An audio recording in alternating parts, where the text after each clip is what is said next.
Alors, vous avez tout à fait raison, les combustibles fossiles, pétrole, gaz et charbon, constituent 80% de l'énergie utilisée dans le monde et c'est à peu près la même chose en Europe. Même en France où on parle beaucoup du nucléaire, 60% de l'énergie utilisée, ce sont encore des combustibles fossiles, 40% pour le pétrole, 20% pour le gaz.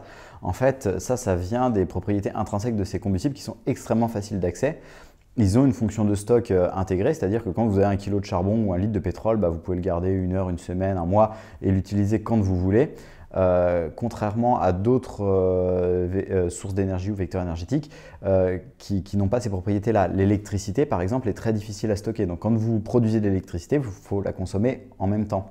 Et en plus, certains moyens de production d'électricité dépendent de la météo, ce qui les rend plus difficiles à utiliser. Ensuite, le pétrole est particulièrement adapté au transport. Le pétrole constitue à peu près 95% de l'énergie utilisée dans les transports parce que c'est dense énergétiquement, c'est stockable. Si vous prenez un avion, par exemple, ces réservoirs emportent du kérosène. Une fois que le kérosène est brûlé, il ne pèse plus dans le réservoir. Donc c'est à la fois dense énergétiquement et une fois que vous l'avez brûlé, ça ne pèse plus. Si vous vouliez emporter des batteries, par exemple, la densité énergétique est faible, donc ça pèse beaucoup pour emporter peu d'énergie. Puis une fois qu'elles ont délivré leur énergie, elles continuent à peser lourd. Donc en fait, ce sont toutes ces propriétés qui font que les combustibles fossiles occupent une telle place dans notre bouquet énergétique. Elles ne pourront pas fournir exactement les mêmes services que les énergies fossiles. En fait, ça revient à la question précédente. Si on utilise des combustibles fossiles, ce n'est pas qu'on est complètement vicieux. En fait, c'est parce qu'ils ont un avantage. Ils fournissent un haut niveau de service pour un faible coût, ce qui permet de faire tout un tas de choses. En fait, les alternatives aux combustibles fossiles sont moins pratiques, moins faciles à utiliser. L'éolien et le solaire produisent en fonction de la météo et de la saison. Et l'électricité en général, même si on prend le nucléaire, comme on le disait tout à l'heure, est difficilement stockable, pas facilement adapté par exemple au transport. Donc en fait, déjà, il va falloir développer toutes les énergies alternatives aux combustibles fossiles sans en éliminer, parce que plus on en éliminera, plus l'équation sera difficile à résoudre. Donc quand je dis toutes les énergies, c'est évidemment nucléaire, solaire, éolien, mais aussi toutes les énergies bas carbone dont on parle moins, comme le biogaz, la géothermie, le solaire thermique, etc. Mais c'est aussi faire des économies d'énergie. Et là, quand on parle d'économie d'énergie, il y a deux moyens de faire des économies. Ce qu'on appelle l'efficacité.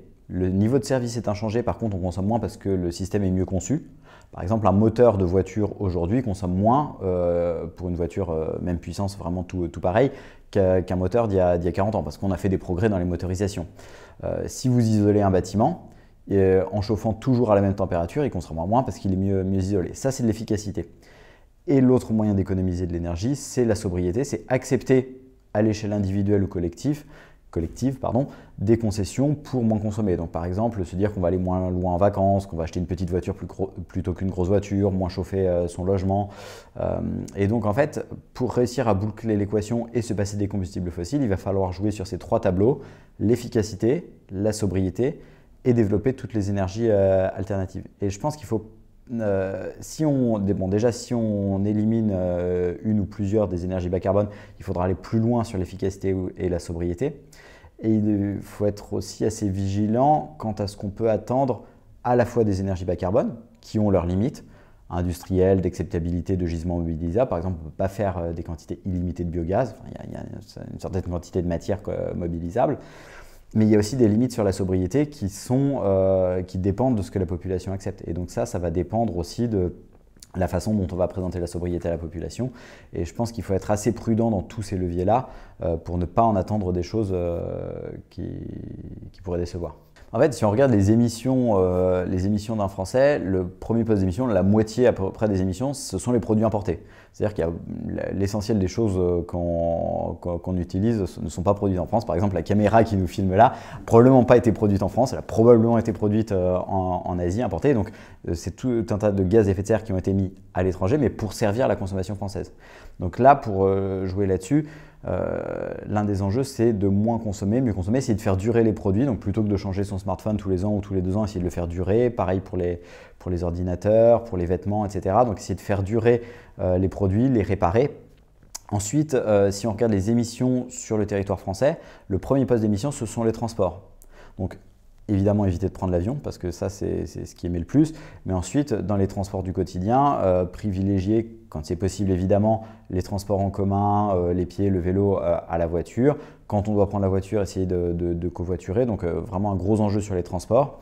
Et ensuite, à égalité, ça va être le chauffage des bâtiments et l'agriculture. Donc chauffage des bâtiments, selon si on est propriétaire, locataire, il y a différents leviers. Essayer de sortir du chauffage au fioul et au gaz, c'est plutôt si on est propriétaire. Et sinon, dans tous les cas, essayer de ne pas trop chauffer, idéalement pas au-delà de 19 degrés, ce qui permet d'économiser de l'énergie. Et pour l'agriculture, élevage, en fait, ce sont nos moyens c'est notre alimentation. Donc là, c'est éviter la viande de ruminants. Évidemment, tout le monde ne va peut-être pas devenir végétarien, mais limiter la consommation de bœuf, agneau, mouton, parce que du fait de leur système digestif particulier, ces animaux-là émettent beaucoup de méthane. Donc voilà, en fait, si on veut réduire notre empreinte carbone, ce sont les principaux leviers sur lesquels on peut jouer.